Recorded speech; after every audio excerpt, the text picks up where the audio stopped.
Alors là, on est sur l'esplanade qui est connue comme le mont du Temple. Il s'appelle le mont du Temple parce que le temple juif était là à la place qu'on voit aujourd'hui le dôme doré. Et pourquoi le temple il était là? On doit retourner arrière dans l'histoire, quand Abraham, le premier monothéiste, le père de la nationalité juive, il a fait la visite là.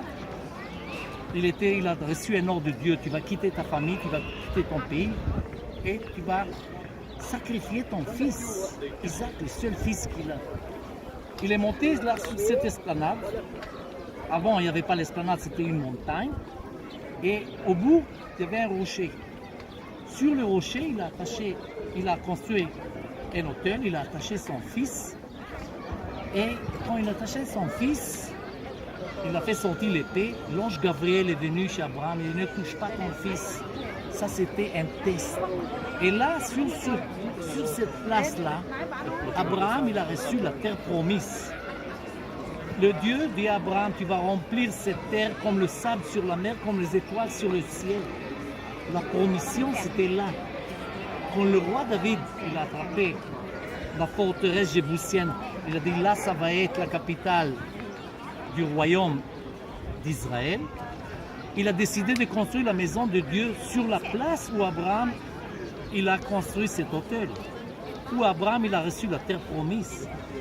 Il a acheté les terrains qu'on voit ici partout, mais il n'a pas réussi de construire la maison de Dieu.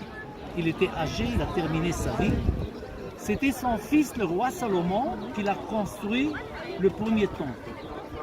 Mais malheureusement, le premier temple, qui était un des merveilles des anciens mondes, il était détruit par les Babyloniens, Nabucodonosor, et les enfants d'Israël ils sont sortis à l'exil. Et pendant 70 ans, il n'y avait pas de temple. C'était détruit, il y avait des ruines. Et quand les Perses ont remplacé les Babyloniens, c'était le roi Cyrus qui a donné la permission aux Juifs de retourner à Sion. C'était construit un temple, il était petit, il était pauvre, il n'était pas beau comme le temple du roi Salomon. Jusqu'au temps que le grand Hérode, dans la période romaine, il est devenu le roi, comme un roi client par les Romains, il a décidé de construire un temple encore plus beau et plus grand que le temple du roi Salomon. Il a doublé l'esplanade, 240 mètres l'esplanade. Et sur cette esplanade, il a construit à la place, la même place où il y avait le temple, il a construit le temple. Et le centre du temple, c'était le rocher. Le rocher qu'il est à l'intérieur, le rocher qu'Abraham, il a construit l'autel.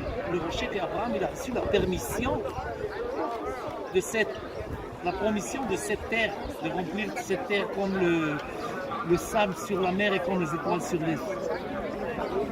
Aujourd'hui, malheureusement, le deuxième temple, il était détruit par les Romains dans l'année 70 et pendant 600 années, cette esplanade, elle était vide. Quand on regarde aujourd'hui, on voit au sud la mosquée El-Aqsa. Tu vois la mosquée El-Aqsa qui est au bout. Et de l'autre côté, on voit le dôme du rocher. Le rocher, c'était le centre du centre dans le temple juif. Pourquoi les musulmans, ils disent que le rocher là, il est important?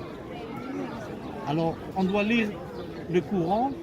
C'est un petit livre. Dans le chapitre numéro 17, il y a l'histoire que je vous raconte. Au milieu de la nuit, le grand prophète Muhammad, il est monté sur son cheval avec des ailes El-Bourak, comme Pégasos dans la mythologie grecque. Il a traversé le ciel, il a traversé le désert jusqu'à qu'il arrivait au bout. Il a attaché son cheval, il est monté sur l'esplanade et sur le rocher, il a vu une échelle d'or. Il a commencé à monter sur cette échelle. Il a passé à côté de Abraham, il a passé à côté de Moïse, il a passé à côté de Jésus. Et c'est écrit là-bas dans le Coran, il a passé toutes les 7 ciels jusqu'à qu'il est arrivé au pied d'une grande chaise. Et à côté de la grande chaise, il y avait l'ange Gabriel qui lui a donné les manuscrits sacrés. Il est descendu du ciel avec les manuscrits sacrés. C'est écrit dans le chapitre numéro 17, mais qu'est-ce que c'est pas écrit? Le nom Jérusalem. Ça veut dire que quelqu'un il a fait l'interprétation que cette histoire arrivait là. Et qui il a fait ça?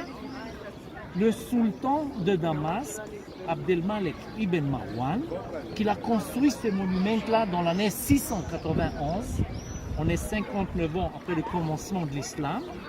Il a fait l'interprétation que de ce rocher-là, le grand prophète, il est monté au ciel. Pourquoi il a fait ça? Ça, c'était une raison politique. Il voudrait que les nouveaux musulmans, les nouveaux croyants, ils fassent le pèlerinage là, qu'il ne va pas à Mecque. Alors aujourd'hui, le dôme du rocher, il est le troisième dans l'importance pour les musulmans. Le premier lieu, c'est Mecque, la pierre noire. Le deuxième lieu, c'est Médina, le tombeau de Muhammad. Et le troisième, c'est là, le dôme du rocher. Mais eux, quand ils font la prière, ils font la prière vers Mecque. Alors quand il fait la prière vers Mecque, il donne le dos au lieu qui est le plus important que la mosquée qu'il est en face. Merci.